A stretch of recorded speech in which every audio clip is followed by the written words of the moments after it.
ආයිබෝවන්. අද අපි මේ විග්‍රහයෙන් කතා කරන්නේ ඇම්ලෝඩිපීන් කියන ඖෂධය ගැන. අපි බලමු මේක සරලවම පැහැදිලිවම තේරුම් ගන්නේ කොහොමද කියලා. වෛද්‍යවරයෙක් මේ ඖෂධය නිර්දේශ කරලා තියෙනවා නම් ඒ ගැන දැනගත යුතුම දේවල් ටික අපි දැන් එකින් එක බලමු. හොඳයි අපි මේ කතාව කොටස් 5කින් ඉස්සරහට ගෙනියමු. මුලින්ම බලමු ඇම්ලෝඩිපීන් කියන්නේ මොකක්ද? ඒක ශරීරයට බලපාන්නේ කොහොමද? සහ නිවැරදි මාත්‍රාව මොකක්ද කියලා. ඊට පස්සේ අපි අවධානය යොමු කරමු දැනගත යුතු අතුරු ආබාධ සහ මේ ඖෂධය එක්ක දවස ගානේ කටයුතු කරන්නේ කොහොමද කියන කාරණා ගැන. හරි එහෙනම් අපි යමු අපේ පළමු කොටසට.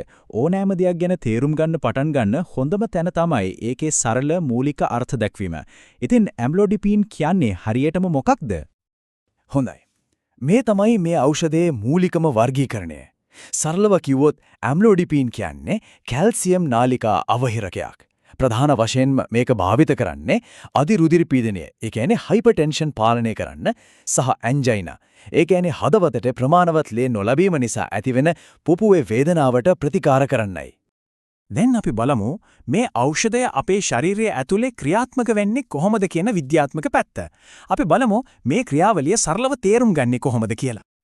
මේක හරියට ගේට්ටුවක් පාලනය කරන කෙනෙක් කරන වැඩක් වගේ.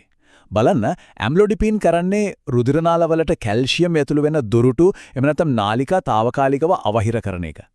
කැල්සියම් අඩු වෙනකොට රුධිර නාලවල බිත්ති ලිහිල් වෙලා පළල් වෙනවා. එතකොට හදවතට ලොකු වෙහෙසක් දරන්නේ නැතුව ශාරීරිය පුරාම ලේ පම්ප් කරන්න පුරවම් වෙනවා. ඒකේ සුජු ප්‍රතිඵලය තමයි රුධිර පීඩනය පහළ යන එක.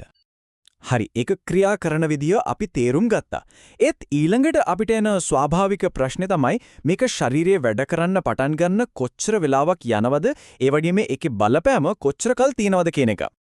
මේකේ බලපෑම ක්ෂණිකව එන්නේ නැහැ. ඒක ක්‍රමානුකූලව තමයි දැනන්න පටන් ගන්නෙ.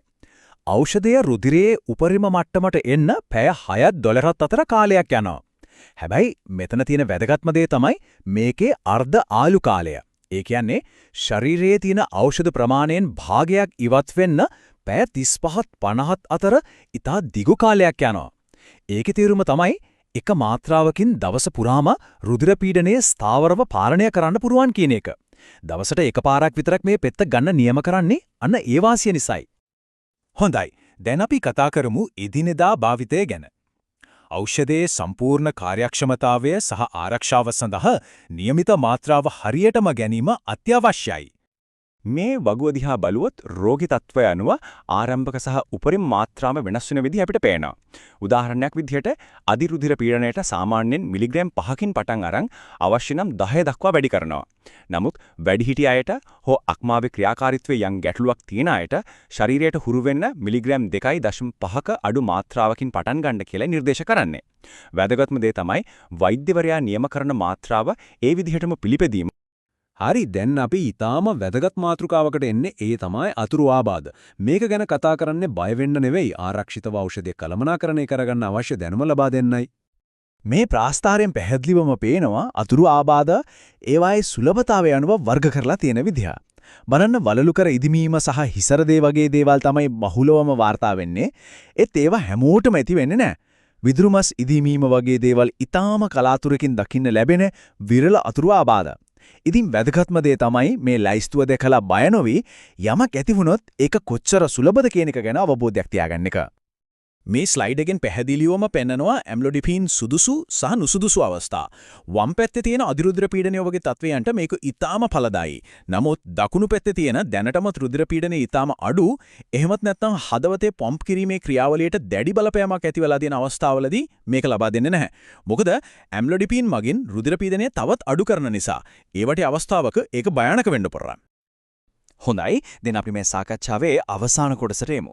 ඒ කියන්නේ මේ ඖෂධය ගන්න අතරතුර සෞඛ්‍ය ක්‍රියාශීලීව කළමනාකරණය කරගැනීමද අපිටම කරන්න පුළුවන් දේවල් මොනවද කියන එක. මේක දිනපතා මතක තියාගන්න ඕන පොඩි චෙක්ලිස්ට් එකක් වගේ.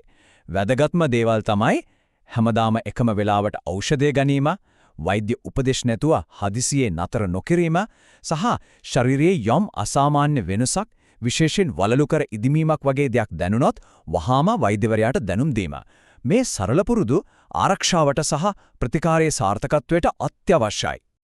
අවසාන වශයෙන් තවත් එක ප්‍රායෝගික උපදේශක්. ඖෂධයේ ගුණාත්මක භාවයේ ඉලසම පවත්වා ගන්න නම් ඒ නිවරදිව ගබඩා කිරීමත් හරිම වැදගත්. මේ තියෙන ඒ සඳහා සරණ නීති 3. සෙල්සියස් අංශක 25ට වඩා අඩු උෂ්ණත්වයක ආලෝකය නොවැටෙන තැනක මුල් ඇසුරුමේම තැබීම තමයි වඩාත්ම සුදුසු. හරි අපි මේ විග්‍රහයෙන් ඇම්ලොඩිපීන් ගැන මූලික කරුණු රැසක් ආවරණය කළා. දැන් අවසාන වශයෙන් සිතන්නට යමක් ඉතිරි කරමු.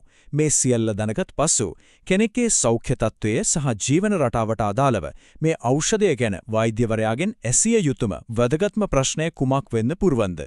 ඒ ගැන මොහොතක් සිතන්න.